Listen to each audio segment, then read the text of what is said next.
Good morning, everybody, and welcome along to our second of two races in sound and vision. 26 Mustang Challenge cars are lined up and ready to go. It's John Hindhaugh, as ever, in the Global Broadcast Centre, and a very special guest who was sitting on that grid yesterday is joining me. I'll tell you about that in a moment. This broadcast coming to you with Ford Performance. Ford, built Ford proud. Yesterday afternoon, sitting in echelon was Frankie Muniz, and now I'm not sure you got the right end of the stick here, Frankie, because yesterday you were in the car, today you're sitting next to me. How was it? Oh, I had an absolute blast yesterday. I can't thank Ford and Ford Performance enough for giving me the opportunity to race these cars. I was lucky enough to drive these the Dark Horse R out for the initial launch when they announced the series, and you know, I only got it up to second gear there, but ever since then I've been saying I want to race one of these cars, and they put me in, and now I have some experience to hopefully bring to the broadcast. Now, you'd never driven one of these race cars before, and you'd never driven this track before. This is a track that's very, very technical. We're just to the south of Austin City, just beyond the airport, actually. Just over 3.4 miles around, 20 corners. My goodness, 20 challenging corners, Frankie, as well. What was the bit you enjoyed? What was the bit you didn't enjoy so much, maybe? Well, I enjoyed all of it. It did take a really long time for me to get up to speed here. There's so many areas of the track that, like, if you mess up the first part of the S's, you've ruined the whole that whole sector. Yeah. So trying to figure out the timing of where I need to place the car, where I want the car, that took a long time for me. I would say this was probably the most challenging track I've ever driven to try to perfect.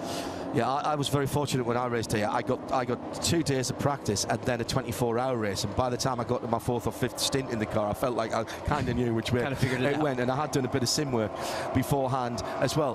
What were you thinking in the car as you were doing the formation lap yesterday? Were you thinking, what am I doing here? No, well, yes and no. I mean, obviously, like, I am a racer. I was excited. You know, you have that initial, those butterflies in your stomach of the unknown of what's about to happen. You know, also me coming to the series for the first time, like, I've never raced with these people, right? So I don't know how they race. I don't know how aggressive the starts are. I don't know how aggressive I need to be or how much they block and all that kind of stuff. So, you know, as a driver who's here, as a guest of Ford and the team, I wanted to come in. I wanted to do my best. I wanted to bring home the car clean. I didn't want to mess anybody else who's actually competing in the championship, you know what I mean, for points. So I just wanted to have a good, clean race and learn as much as I could. And fortunately, that's what happened. So I'm happy for that. And you looked after your teammate as well, because I know you were trying to give him a chance to go for the Legends win there, and then the yellow flag came out just as you let him by. Let's have a look at the starting grid. It was a fantastic series debut for MDK Motorsports Trenton Estep yesterday. He pretty much led from lights to flag. In fact, no, he did. I think on the second, maybe the second restart, he got a little bit of a challenge from Robert Nowicker. He'll start alongside Trenton, so it's 16 and 13, the MDK and the Robert Nowicker racing cars. Then Tyler Maxson, who started a wee bit further back yesterday, fought his way through the traffic and came home for another podium, holds on to the championship lead. Just once this season, Tyler's not been on the podium, and that was at the first race at Mid-Ohio. That riled him up a little bit. He took pole and the race win on the second one. What is he going to do today? That is a quick car, that orange and black number 74 on the inside of row 2. Then Brandon Godovic for Precision Performance Motorsports. Reed Sweeney in the black and gold Robert Nowicker Racing car number 31 is in the inside of row 3, with Jeremy Fletcher in the blue and white, light blue and white 22. Sam Paley in the 26 is on the inside of row 4 from Max Opalski in the very bright metallic green, lovely looking car, that number 2 machine. Marcus Vento in the 18 for JV is alongside our pole sitter in the Legends in the silver bullet, as we call it. Zachary Lee is pretty much perfect this season. He has managed to do 1, 2, 3, 4, 5. He's now done 6 wins, I think, on the trot. So he is absolutely running away with the championship. He's got Wes Limp just behind him on the row back, DJ Randall and row 6 on the outside for Core Motorsport. Mike Stillwagon second in the Legends. He's got Alex Bachura for company on row 14, Spark Performance, Frankie's teammate. Frankie's car has donated 1 or 2 parts to Alex. Is that right? Yeah, he had a few parts, hits in yesterday's race. So my car that's not in this race was used to help fix his. Okay, that seems very gentlemanly of you. Behind then, Christian Bach and Paolo Salvatore. Tom Tate, car repaired from MDK Motorsport as well. Frankie would have been starting on the outside of row 9, and then, of course, he's not, he's sitting here. And then it's Dr. Rod Randall, Stephen Vager, Nick Smither, John Strouth, Drew Newbuyer, Kel Kearns in the blue number 66, Jack Lewis and Mitch Marvel. She finished off at the side of the road yesterday. Yellow and black pole sitter then is Trenton Estep for MDK. Blue and white, number 13, with the stripe on the side of that car is Robert Noaker. There are 157 different lines into the first corner, and we are racing for 45 minutes here in the second race of the weekend of the Mustang Challenge for Lone Star Le Mans. And once again, Trenton Estep has got away, but up the inside in the orange and black. That's a lovely manoeuvre from Tyler the Tiger Maxon, right up at the tailpipes there of the leader, through the S's for the first time. This serpentine run through 3 all the way up to turn 9. You're barely in a straight line for more than a second or so, and you've got to get, as Frankie rightly said, you've got to get this right. This is like a ski slalom here. If you get out of kilter early on, you're fighting it all the way through.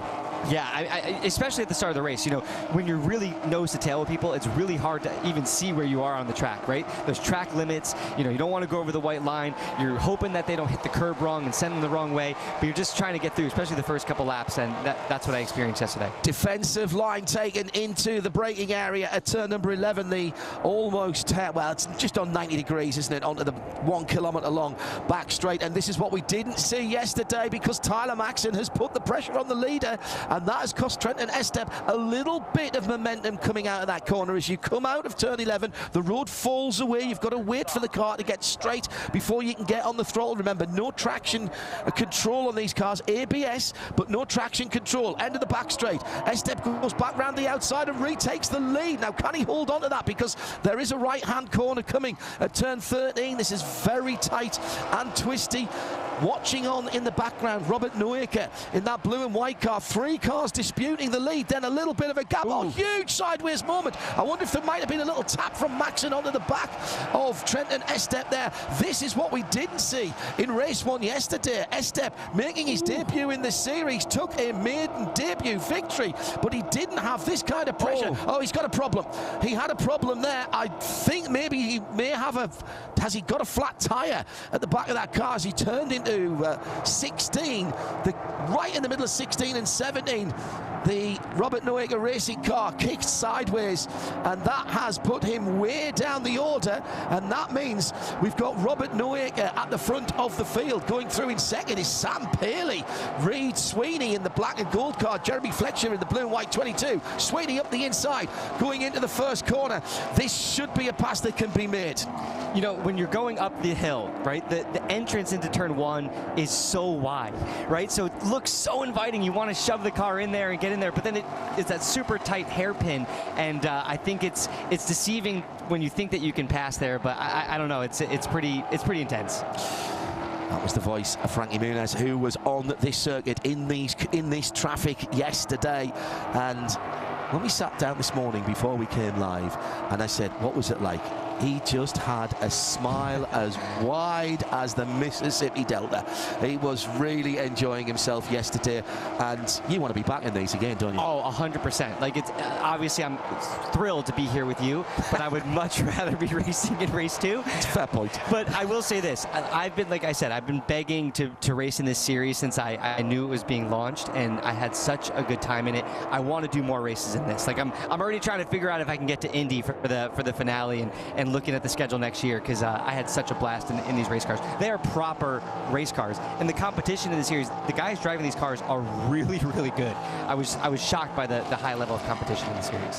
What would it have been like when you were starting your racing career, which came probably later than you would have liked to in life, but this kind of thing wasn't around then. Stick shift, very few driver aids. This is proper pure racing. You would have loved that back then. I would have loved it. I mean, proper race car. You know, still has the manual 6-speed gearbox. It's one of the last kind of race cars built that way, and it's so fun. The cool thing though too about these cars is you can get 80% of the parts at your local Ford dealer.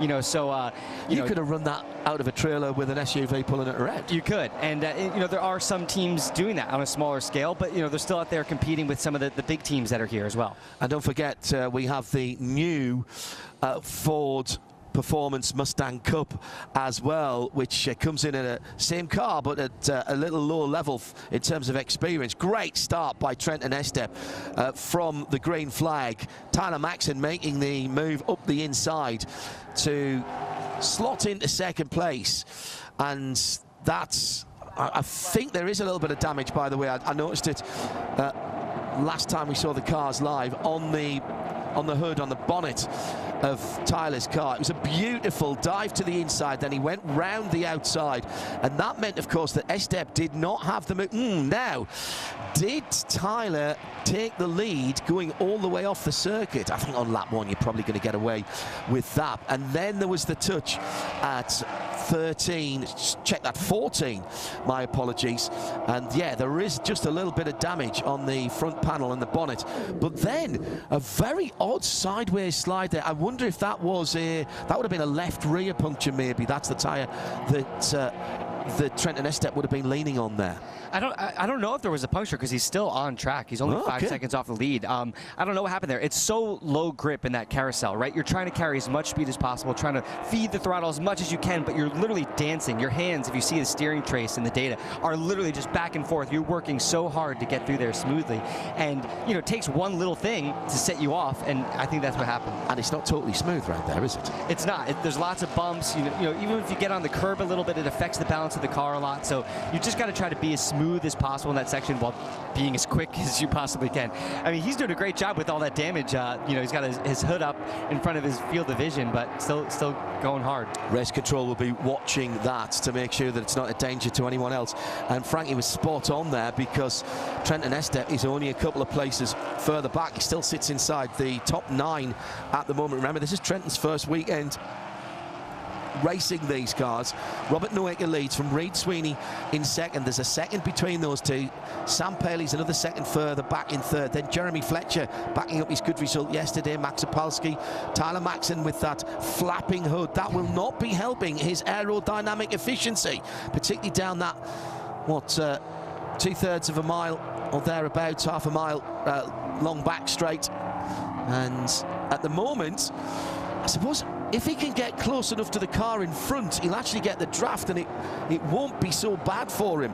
It won't actually start lifting the hood itself, the bonnet itself. Zachary Lee's gone through in 10th place. The Zach, who has been dominating the Dark Horse Legends. The cars are identical. It is the drivers that put them in that class, and basically, or what that is, it's about a little bit more experience of life for those drivers. I would be comfortably in the Dark Horse Legends in terms of the age group of the drivers. If you are of a certain age and you want to drive in Dark Horse, you can promote yourself, but you can't go back the other way. You can't be too young for the Legends, if you see what I mean. We still have over 36 minutes remaining, and now the question for me is there any radiator damage on that Tyler Maxson number 74 Robert Noaker racing car? It does look like the main radiator right in the front of the grille there, Frankie, is, if it isn't broken, it's certainly moved on its mountings. Yeah, you know, these things are beasts, right? I saw a lot of them take a lot of contact yesterday in the race, and they kept going. You know what I mean? So, you know, he looks to be okay. Did that surprise you on a car that is very close to the street car that you can buy? It did. You know, it is a big, heavy car. You know, so I wasn't sure how it would take that beating, but you know, you can race these things real hard, and as we've seen in this series, these guys do. Tyler's in trouble, and he's overheating, and I can tell that not because I have telemetry from these cars, although there is quite a lot of data on these cars, and that certainly helped Frankie get up to speed. he's using his windscreen wipers, his windshield wipers on the back straight, which suggests that there's some water vapor or something coming out of one of the overflows. Yes.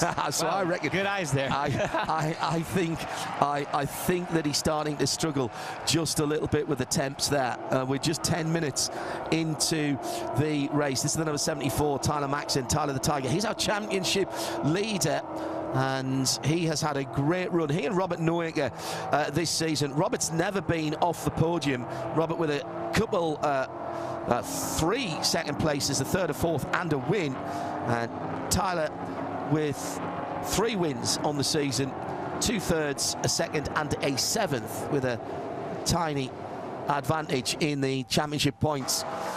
So 35 minutes still to go. Jeremy Fletcher has the fastest lap for Macumbi McAleer Racing in the blue and white, number 22 in Dark Horse. Zach Lee in that silver bullet.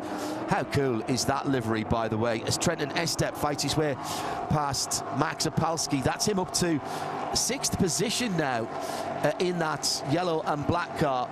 And well, look, you race in the trucks in the NASCAR sanctioned series. You know what it's like to have a little bit of push, a little bit of bump and run. How difficult is it if you do get thrown offline a little bit?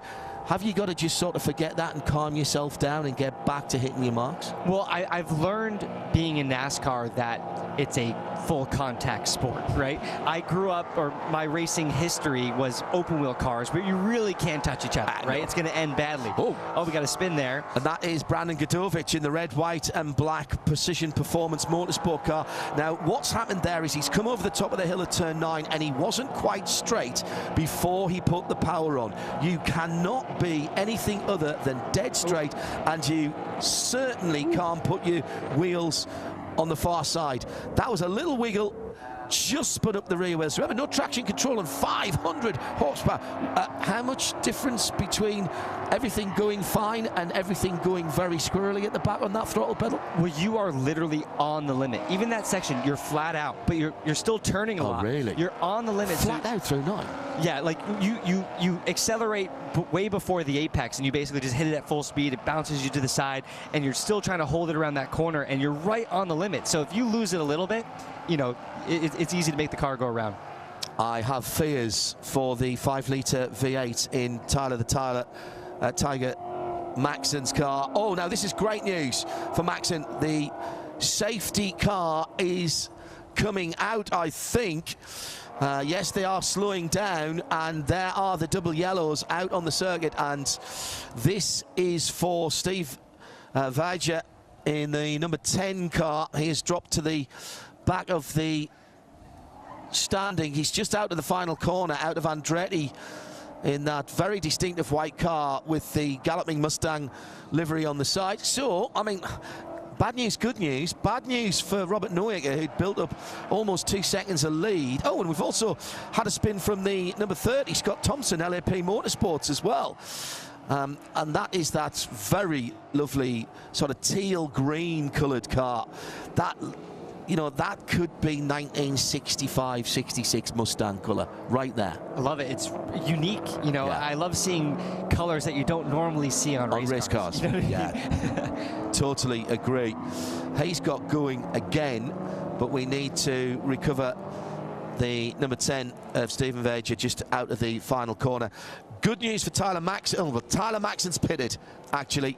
So maybe he's realised that this is going to be all about damage limitation for the engine and for his championship. I'm sure they'll top up the fluids. They'll probably racer tape down the bonnet, the hood, and get him back out again and get some points. See if he can maybe pick off a couple of people at the back of the Dark Horse field. But this is not good news for his championship standing and his championship challenge. The other good news is we get to see the Dark Horse safety car. Now, for those of you here in America, they are available at your local Ford dealer. Go and put your deposit down.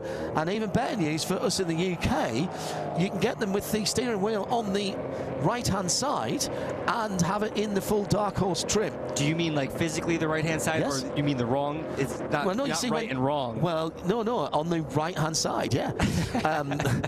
Brandon Godovic actually saved that pretty well, but Steve Agee just came out of the final corner and his car has ground to a halt. Now, whether that is a driveline problem or something else, can't say at the moment. It's taking a flat toe. Henry Ford built the first Model T with the steering wheel on the right-hand side. It only became left-hand drive over here a few years down the line. And I think the reason that we started on right-hand drive goes back to history lesson coming up here, guys. Yeah. Things we didn't really need to know, goes all the way back to when people were on horseback. Okay. And about riding next to each other, and you would always have your sword hand next to the person that you were riding past. So if they looked like they were a bit dodgy, you could whip your sword out. So you were always pressed right hand side. And that is why we shake hands right-handed, because when you extend your hand, your right hand, you are basically saying, I'm not going for my sword. Yes. Interesting. You know, what's really interesting about that, you know, I say I could never drive a stick shift and shift with my left hand. I feel like my left arm is so uncoordinated, I would never be able to do it. Like, I'm just so used to using my right hand. Is that weird to you? It comes to you. Does it? But what happens almost inevitably, most of my cars back, in fact all of my cars that I use on a daily basis are stick shift, but obviously it's left-hand stick shift.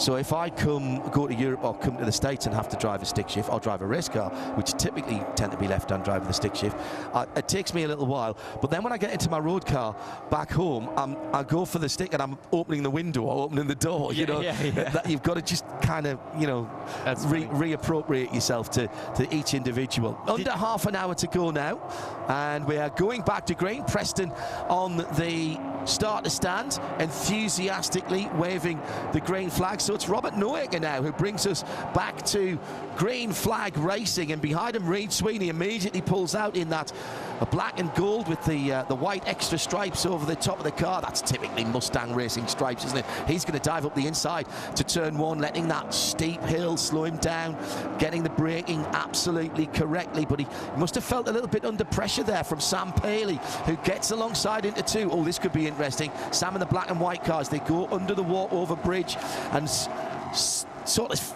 you've got to almost thread the needle through here, right up over the curbs with just the left-hand side or Michelin's on the racetrack there.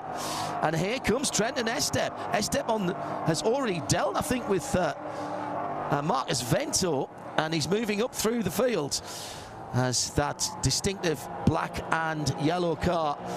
What a entry into the championship for Trenton yesterday. He was absolutely picture perfect, and he'll be disappointed that he's further down, but at least he knew it wasn't. I don't think it was his problem to start with, at least. Yeah, I mean, I hear. Oh, we got another spin. It's Kel Kearns in the. Hopefully he can get it moving off that wall and stay green. That's turn 9 again, isn't it, at the top of the hill? There's the pass for position from Trenton Estep as he goes up the inside. Actually, Trenton must have lost a couple of places from the restart, because that is the Valvoline, another classic livery. That is the Valvoline 18 car of Marcus Vento, and Trenton was ahead of him on the restart. That's Mark Zapalski now ahead of our race winner from yesterday in that Opel green car. Great to see that even this early in the morning there's a few people in the grandstands watching. Decent turnout yesterday, I thought. The paddock was quite busy as well. Very, very hot in the middle of the day and that forecast is going to be the same today. This is definitely the best time to be out on the track. Yeah, it was honestly the hottest I've ever been in a race car yesterday. I'm used to having a cool suit, and I haven't driven without a cool suit in a really long time. The car I was driving yesterday had a cool suit system, but my shirt didn't work with it. So I literally was the hottest I've ever been. It was the longest 45-minute hot race, but you know, just gotta get in better race shape, I guess. I've got to tell you, get in better race shape. Frankie sitting next to me, I've seen more fat on a butcher's apron than he's carrying at the moment, so there's not much of him to sweat down. But having been here in triple-digit temperatures in a front-engined car, racing a front-engined car, I feel your pain for that yesterday. The number 22 starting to make a move. This is Jeremy Fletcher. He's up on the rear bumper of third place, the black and white number 26 of Southern Paley Motorsports, Sam Paley. And meantime, the fight back continues from Trenton Estep, but at the moment it's the third place on the box that is being disputed, as Max Opalski now is having to struggle. Loads of grip on that red part of the runoff to turn 8 and 9, and everybody using it. Got to be careful you don't get called for track limits there, but it looks like Fletcher's going down the inside into the left-hander onto the back straight. Nice maneuver. It is so interesting to watch from the outside after being in the car, right? Because I'm seeing the lines that people are taking. I'm seeing how much track they're using, or where, you know, what they're doing, and I'm learning now watching, especially having been in it, so I have experience. But I'm going, ooh, if I had another chance, I would do that, because that guy's fast. You're going to get another chance, no doubt about it. Here's Estep to the inside, the left-hand side of Max Opalski, slightly downhill braking area at the end of the long back straight. He makes that look very, very easy again, using the ABS system all the way through to the apex. If you haven't got that little ABS light blinking as you get to the apex, you are not being as efficient as you can be. That's the only driver aid here. It is stick shift, 3 pedals. There's a little auto blip on the downshift if you need it, but you still have to do a little bit of heeling and towing, which is a thing of beauty as far as I'm concerned. The rev match system that is in even the stock Dark Horse Mustang Dark Horse is unbelievable. Yeah. Like, you sound like a champion. If you have a passenger in there, they think that you are so good at blipping that throttle because it does it perfectly. Another really cool feature of this manual gearbox is the fact that it has no lift upshift. So you just use the clutch. You can stay pedal to the metal, use the clutch. It cuts the engine for a second so you can shift gears without having to lift off the throttle. I think that was a really cool feature. And that, when you've only got one set of gears, there's no changing of the diff, there's no changing the gear ratios. There's going to be circuits where some corners are going to be in between gears, and you might want to be shifting up just before you get the car straight. That's a huge advantage, and also helps in the wet as well, that you're not breaking the drive line. I'm going to say that there's a few people perhaps just testing race controls patience there on track. If I knew I could go that straight through the S's, I might have been on pole yesterday. No, I'm kidding. Frankie Muniz is sitting next to me going, oh, they're doing that at the sharp end of the field? That makes more sense. Yes. Yes. Great to have him here with us after his debut in the series yesterday. I have strong confidence in seeing the following. I think he'll be back in another one of these. I would love it. Another honestly, race weekend. This series is so good. The competition's so high. The car is amazing, right? You've got 500 horsepower. It's a Mustang. It sounds amazing, and amazing grip. I think the series is like, if I was picking a series that I wanted to get cars for, it'd be this one, right? From a cost standpoint, all that, the fact that you can get parts from the dealership and, you know, run, and especially with the Mustang Cup coming next year, it gives you a lot more opportunity to use the car and maybe perfect the car and work on the car with, you know, renting it out to other people or you getting experience. So I think that's pretty cool. So in Mustang Cup, there's 2 separate championships, one on the Saturday, one on the Sunday, so you could share it with a friend or a family member, and they both have the same championship ending and the same prize money at the end of the championship. So here's the thing, you can start off in a street Mustang in the Ford Performance driving days, go through Cup, Challenge, GT4 and GT3, all in Mustangs, not exactly the same spec, albeit that could take you to Le Mans and the 24-hour race. And there's a race for these cars at Le Mans next year. How about that, Frankie? Well, I know that I'm going to be asking to be in that one for sure.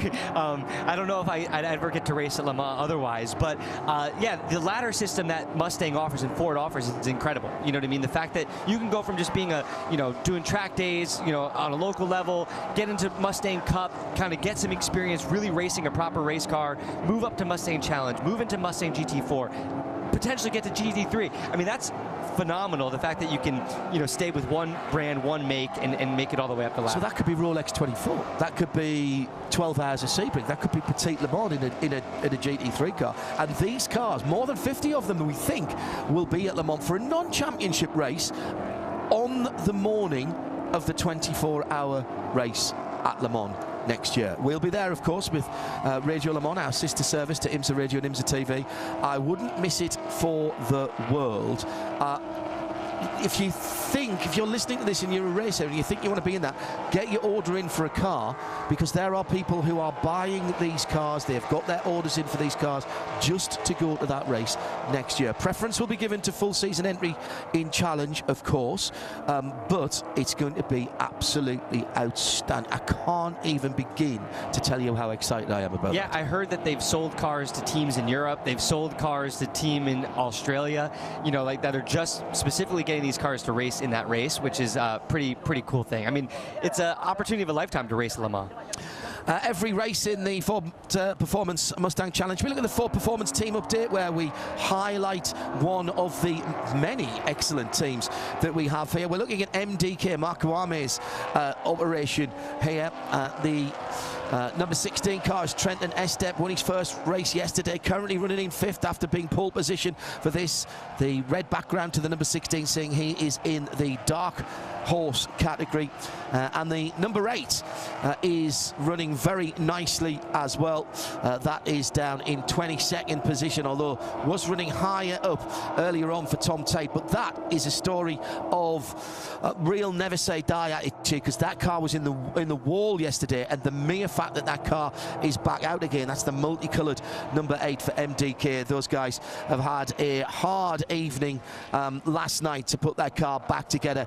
MDK, our Ford Performance featured team in race 2 here at the Lone Star Le Mans weekend for Mustang Challenge. Let's pick up some of the battles further down the field. The number 30 still circulating, that's Scott Thomas in that LAP.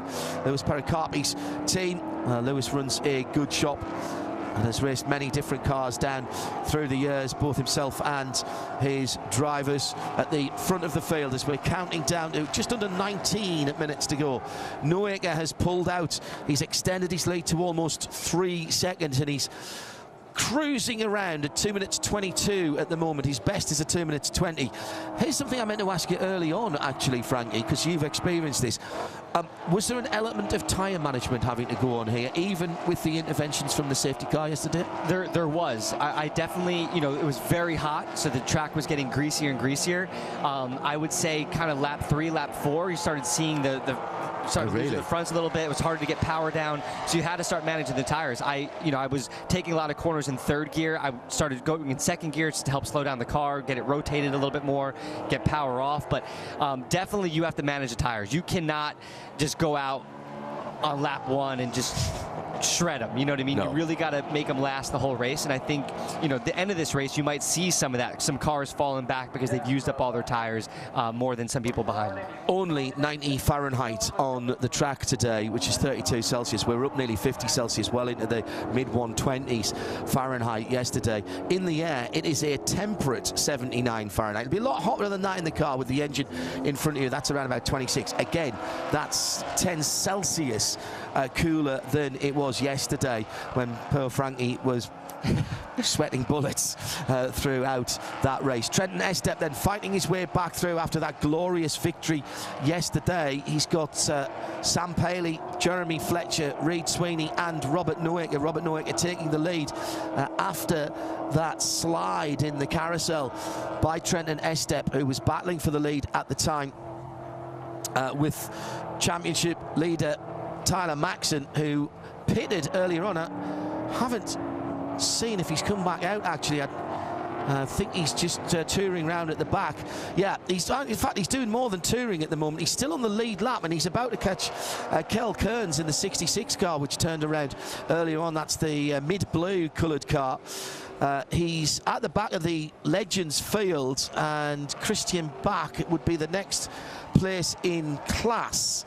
And he is sitting, let me try and work out how far up the field. And he's sitting a good half a minute up the field, so I'm not sure he's going to take any more points. But he's desperate to get some points on the board, as that will affect the championship challenge. But the great news about these type of races is wherever you are, whatever your pace is on any given day, you will find somebody to race, and that is exactly what's happening at the moment. Tom Tate in that multicoloured MDK number 8, that's the car that was repaired overnight, and he is staring at the back of Kel Kearns. In fact, Tyler Maxon's just gone past the both of them on the last lap. Meantime, a little bit further up, that lovely Scott Thompson LAP Motorsport, he's got Mitch Marvosh. Mitch finished with that white Mustang yesterday at the side of the track, so he's getting a bit more racing to go. 15 minutes to go, and at this Scott, what are you doing? I was just seeing how well you're doing. And he spun it at 15 minutes to go. Is it at this point that you're starting to look at the timer, work out how long you're thinking, oh, we got a little bit of hip and shoulder there from the all-white car of Mitch Marvosh. He did a good job of keeping it off the wall. He did a really good job. Is this when the fatigue is starting to set in? Yeah, to be honest, yesterday, I remember the first caution came out, and I looked up at the clock at the start-finish line, and I was like, wait, it's only been 15 minutes? We still have 30 more minutes? Like, you know, sometimes when you're in the car, you feel like you've been driving forever and so much has happened, but, you know, just you still got a lot of time left. Sam Paley at the end of the back straight has missed his braking point. Now, that gravel is meant to slow down 210-mile-an-hour motorcycles and cars. I'm not sure he's going to get out of there. We're going to have to go full course yellow with about 15 minutes, the last third of the race to go. So all of that hard work by Robert Noaker and the 3-second lead is gone, and he will have to have another restart. This is great news, though, for Trenton Estep, who will be desperate to get back on the podium. Speaking of yesterday, when the cautions come out, sometimes you go, okay, reset, you know, breathe a little bit, but you actually get hotter, right? Because you have less airflow. Of course. But then you're trying to, like, calm down, get ready, you know, think about the things you need to do differently to get by the guy in front of you. You know, you're trying to figure out everything you can do to keep moving up positions. It gives you a reset, right? You bunch the field back up together, and you got to be ready to attack again right after the yellow when it goes back green. I know you're not doing a full season this year, but when do we next see you in a car, Frankie? I'll be racing in Kansas September 27th in the Truck Series, and then I'll be doing the season finale in Phoenix. Those are my last 2 races I'm doing this year in the Truck Series, and then you know. Well, nominally, Phoenix is what your home circuit. That's my home, closest to you, really. Yeah, I live in Scottsdale, which is basically Phoenix, so that's why we picked that. I was going to be racing at Bristol, but we decided that Phoenix would be probably a better one for us. So. But how do you like the idea of a baseball game at Bristol I did hear season? that. I heard that. I mean, it's amazing. Like, it's such a crazy thing. The first time you walk into Bristol, it's like walking into the Coliseum. You know what I mean? And when you see the banking and you see the cars go around there. I raced there last year in the ARCA series. Oh, man. And unbelievable. I mean, you know, people go, oh, how fast do you go? That's the question people always ask race car drivers. Like, oh, what's the fastest you've ever gone? To me, it's not the fastest you've ever gone. You go at Bristol where you're not going the fastest you've ever gone, but it feels like you're going 1,000,000 miles an hour because you're never not turning. You're never not doing something. You've never got somebody who isn't either on your bumper or on your quarter panel. Yeah, it's absolutely incredible. So that's a really cool place. It'd be amazing to see the baseball game there. I'm sure a big crowd will come out, and yeah, very cool. That is on my bucket list, to go and see the Bristol night race. To go and see under the lights the stock cars there, that is absolutely on my bucket list. You've got to go. I, as a race fan, just in general, there's certain races that you do need to go to. I feel like, you know, Bristol is one of those. Daytona 500, you know, is up on that list as well. When do you start planning for next year? Has that already started in terms of what you're going to be doing in your racing side of things? It already started a long time ago. You know what I mean? Unfortunately, I can't announce what it is, but I can say that I know I'll be racing full-time next year. Full-time? Yeah, which I'm very excited for. Yeah. That's a very different mindset, isn't it, when you know you've got a full season to go at? It is. You know, even the few races I've done this year, you know, I'm very grateful for what I've gotten to do because it's been great experience. But it's really hard to come in and do one race against people who are racing every week, who have been gelling with the team, who you know, really know the truck, really know the car. And that's the biggest thing I'm excited for. The fact that I can start working with the team now, preparing for Daytona 2025 and beyond. You know what I mean? And everything we do together at this point, you know, will help next season and prepare me. And I think that's huge. Also knowing when you have a race, if you have a bad race, that next week you're going to be back in the car. You know what I mean? It's a reset. And you're not waiting 6 months, 3 months before the next time you go and get a competitive ride. And unfortunately, I've had a fair amount of bad luck this year. You know what I mean? With a few mechanical issues and a big wreck at Daytona. So I'm just excited to be full-time and be as competitive as I possibly can be. I want to give myself the fairest shot as I can. He's not giving me any hints at all, not even with his point. What bit of a charade? I'll say, here's a hint. It'll be in one of the 3 NASCAR series. Oh, okay. Thank you very much. Indeed. So here's the scoop news then. Frankie Muniz going to Hendrick Racing in Cup. No. I only drive Fords. You only drive Fords. Very good. Okay, I just tested you there. You say that? Okay. All right. I'm not going to put him I would on the never spot. take that Hendrick ride. No. Hang on, I've got a phone call here. It says Mr. Hendrick. Apparently he wants to speak to Very good.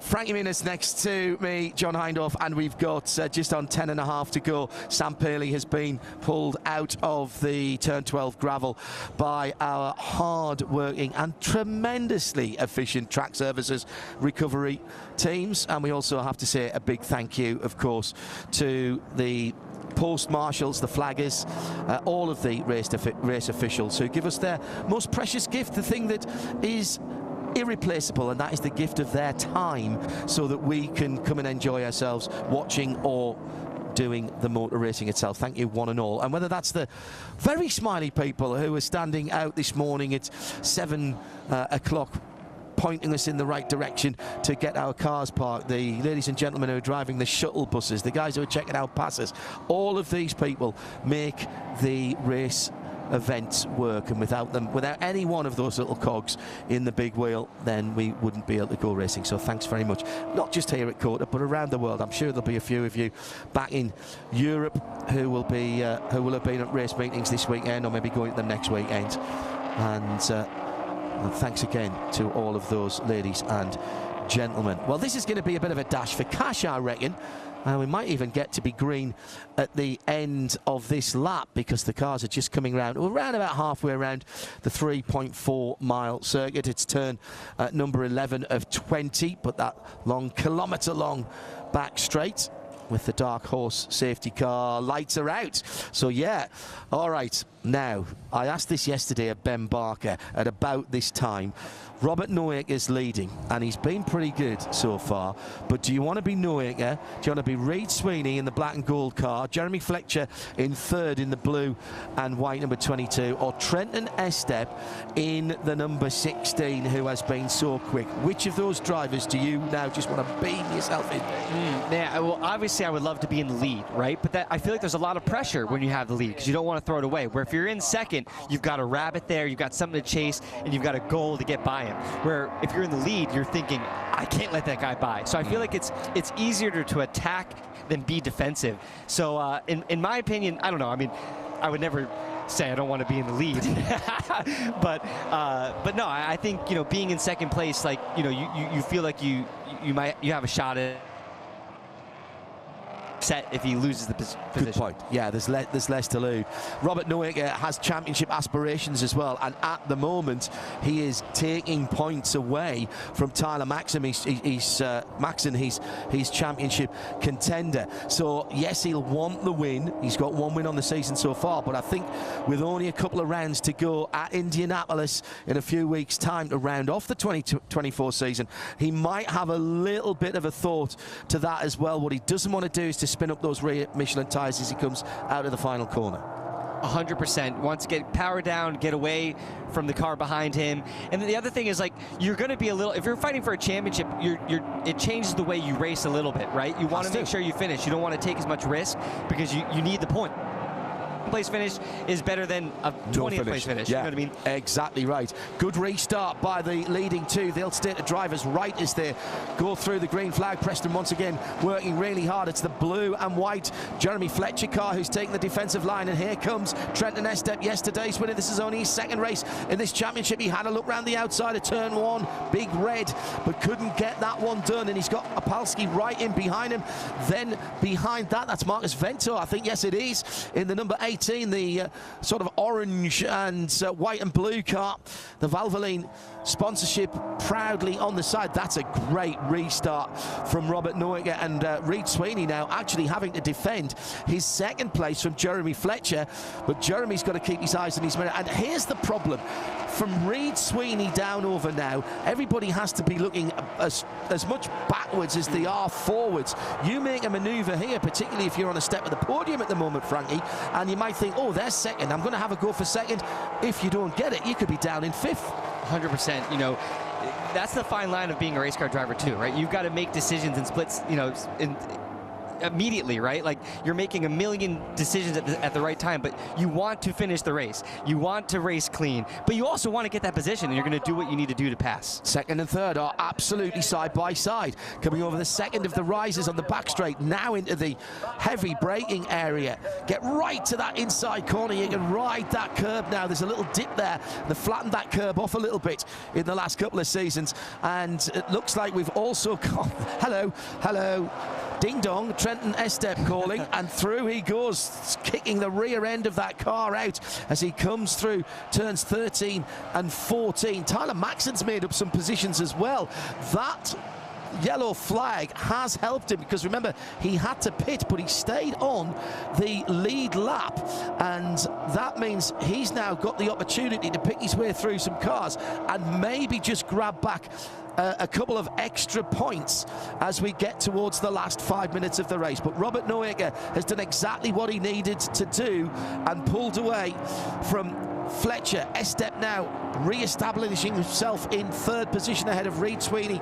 Max Opalski in the green car, then Vento. Zachary Lee, the Dark Horse legend, Macumbi Macaulay, a racing driver, in seventh position in that silver bullet. That's an easy car to spot. Beautiful piece of application of the wrap on that car, that chrome silver. There is not a crease of that car. I have no clue how many hours they must have spent putting that wrap on that car.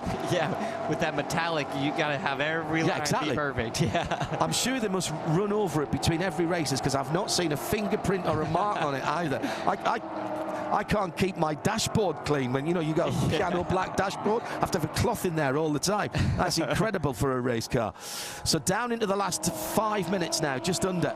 And Trenton Estep is the man moving forward. He's re-established himself in third position, as we mentioned. Across the line, Tyler Maxon has made up some positions. He's now 9th in the Dark Horse category, 12th overall, and he's got a couple of cars possibly within sight in what will be the next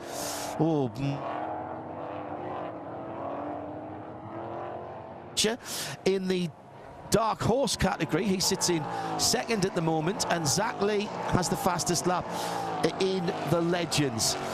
Well, you were right to pick starting from the front there, because Robert Noiker, I mean, he's got so much pressure, and he's pulled out a second and a half. Yeah, he's good. He was very nice. He actually came into the trailer yesterday morning, looked at my video, looked through my data, helped me a few places where I could maybe pick up some time. Good. You know, it's really cool, you know, to come into a series, and the competitors, you know, we are competitors, but they also want to see everyone else succeed too. So came in and helped me, and you know, he's definitely fast. Well, he's got a lot of experience in other championships. Oh, that's Sam Paley off again in the 26. I'm guessing he must have dropped a lap when he got recovered Yes, he did. And the Southern Pearly performance car is out there. Still smoke coming from Tyler Maxon's car. That was the car that we thought may have had radiator damage. He's working on Alex Batura, the number 33. And Frankie's got a bit of an interest in this because some of his car parts are on that number 33 car. So he's rooting for that olive green car. I am. I want to take this time also to thank the team Spark Performance, for giving me the opportunity to drive, trusting me to bring their car back in one piece. They did an amazing job, and I had a blast with them all weekend. Crossed the line with 2:20. Oh, we might not have got the... I don't think we got the white flag that time around. It will be one further lap then. I was looking at the time. It was all down to when Robert Noack crossed the line. I'll keep my eye on that. Didn't see Preston waving it. We don't have a view of the starter stand here, but time will elapse towards the start line next time around. 45 minutes. The race is a time-certain affair. Opalski going wide, but cuts back to the apex of turn 6 and then through 7. And starting to climb up through 8 and 9. Love this section of the circuit. Absolutely brilliant. You can really get the car hooked up on the exit to the curve. Oh, that's a little bit too wide for Marcus Vento. Oh, now... Kept his foot in it, though. Kept his foot in it. Yes. Brave. He didn't come all the way off the throttle. That would have been bad there. Yeah. Great looking car in the Valvoline Heritage colours. And Sam Paley is off at the runoff at turn number 11. Looks like race control are going to leave that car there. Also, we've had a couple of final warnings for cars further down the field. Dr. Rod Randall and also, these are all at turn 20. Who was the other one I saw? Was the 82 car, which is Drew Nobat. So they're on their final warning for track limits. Here comes Tyler Maxon on the all-white number 94 of DJ Randall, the Core Motorsports car with the stripes on the roof.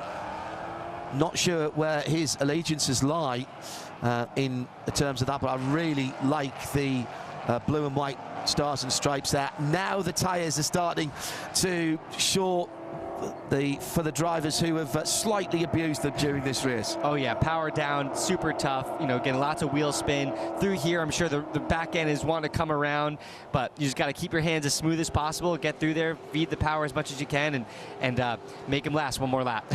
On the flasher, Jeremy Fletcher, that obviously gives you an extra 35 horsepower when you do that. It doesn't, but what he's trying to do is just catch the attention of leader Robert Noack as he goes through. Preston is now waving the white flag on the starter stand, and that means we've got just under 3 miles now. And to me, I think Fletcher is just closing up a little bit. He took quite a bit of time out of the leader. Now, is Robert Noack running out of performance? Fletcher can sniff a victory here, and he's come from 1.9 seconds. I wonder if Fletcher had lifted thinking that was the last lap the previous time around. But this is going to be a battle for the lead now. Amazing stuff from Jeremy Fletcher. He may have just worked this to perfection. Hasn't had a victory. 3 third positions, the best of his races before this weekend. And he's showing the nose of his Mustang halfway around the lap. Trenton Estep in 3rd. I don't think is going to be a factor here. Tyler Maxon up into 7th in the dark horse category. 8th position in the GC from the back of the grid with an ailing car. That is not a happy Mustang V8 in that car. And the drivers in the dark horse category are really fast. They're really good. So to be able to come back from the back, pass everybody, get through the field, that's pretty remarkable. Battle for the lead. He's there. He's there. He absolutely. So are you going to throw? You've got to throw it. Jeremy Fletcher's got to throw it here. Is he going to pull a NASCAR move and move him out of the way at the last corner? Robert Noack then. How is he going to play this one? Fletcher just drops off the back at 15. Now the long carousel. Turn it in, balance the car on the throttle. You can quite easily overdo it here, overwork the left front tyre, but that doesn't matter now because there's only 2 more corners. Down the inside of turn 20? I mean, you have to try, right? You would try. I would try. get it in, roll off the brakes. Miming not quite close enough. Oh, he's going to have a go. He's coming from a long way back. Whoa! Wipes his nose. Noeka wipes the nose of Fletcher, and he will go on to take the victory. Wow. Robert Noeka gets his second race win of the season, and Jeremy Fletcher comes through in second position. That's his best race finish of the season prior to this weekend. Trenton Estep has a second visit to the Formula One podium here at COTA. He will be thinking if only on that. Then it's Reed Sweeney, Max Opalski, Marcus Vento, Zach Lee in 7th overall wins the Dark Horse Legends from Tyler Maxson, who gets 7th place points. And that's how you win championships, when you are having a bad day and you still pick up 7th place points. Yeah, it's amazing. He did a great job. Obviously, you know, hate that he had the contact early on, had the damage, came in, fixed it, and worked his way back through the field. Great job. You make a good point there. Robert Noeka Racing, they knew they had a little bit of time to get that car back out there, filled it up with coolant, taped down the hood, and sent him again. Here's our unofficial results on a race that both Frankie Muniz and myself, John Hino, have thoroughly enjoyed. Our second race of the weekend. Noeka then takes it from Jeremy Fletcher and Trenton Estep. It was a really grand start from the second time of asking on the pole for Trenton Estep. Tyler Maxson in the orange and black car came through in a second, and those two at the front gave us a great race, with Jeremy Fletcher staying in third. This is what we didn't see yesterday, as Estep had it mostly where had to defend early on, number 11, and that allowed Tyler Maxson in the 74 car to go all the way round the outside. But that wasn't over. Oh no, let's keep fighting too wide through 13 and 14, and then the little touch that I think set things in motion. It was more than a little touch, wasn't it, when we say that? Jeremy Fletcher came round the outside. Then a really weird one. Was there another touch in the middle of the carousel? No, there wasn't. It was just the rear Michelin spinning up there a little bit, and that put Estep all the way back down the field. He fought back to third position. Tyler Maxson with damage in an overheating car with the hood flapping. He had to come into the pits and start his fight back. He was brave early on, but really he had a slightly wounded car at that point. Stephen Veja stopped out of turn 20 and brought out one of the incidents where we had to neutralise the rage. Brandon Godovic had a really wild ride at the top of turn number 9 in the red, white and black number 46. He needs to put the lottery on this week, because how he stayed out of that. There was a bit of skill there. Then a final race, a final yellow flag came out. We saw Kel Kern's car going around as well. A couple of unusual offs for Sam Paley, actually. And first of all, maybe he had a braking problem down at turn number 12. That brought out a yellow. That was the final yellow that got everybody back up. And then he had a similar problem on the brakes at the other end of the long start, the long back straight. At the end, nice bit of Tokyo drift towards the line from Jeremy Fletcher. He finishes a second away. But it's a victory for Robert Noeka, his second of the season. Frankie Muniz has been alongside me. You enjoyed that? Oh, I loved it. I will say this. I got to commend you. I think commentating is one of the hardest things in the world. To be able to watch what's going on the track, know the drivers, know everything about them, and make it make sense, I think is really remarkable. So you do a great job. In fairness, it's not my first barbecue for that. Frankie wasn't in that race, all right? So we just need to say that. Well, hey, at least from the commentating booth, I still beat one person. That's excellent. You know. That's very impressive. Shake your hand, sir. Thank you so much. Thank you very much. It's been an absolute pleasure to have Frankie Muniz with us here in the IMSA Global Broadcast Centre. Congratulations to Robert Noeka and Jeremy Fletcher, Trenton Estep on the overall podium. Zach Lee bossing again. That's another victory in the Legends from Alex Bashura, second in the Legends again this weekend. And Mike Stillwagon takes the third step of the box for DHL. 2 races to go. It will be be at another iconic circuit, Indianapolis Motor Speedway. That will round off the season and will crown our Mustang Challenge champions. Make sure you join Shea, Adam and me for that one. For Frankie Muniz, I'm John Hindhaugh. Thanks to all our hard-working production staff here at the circuit and up in Concord. We'll see you at the track.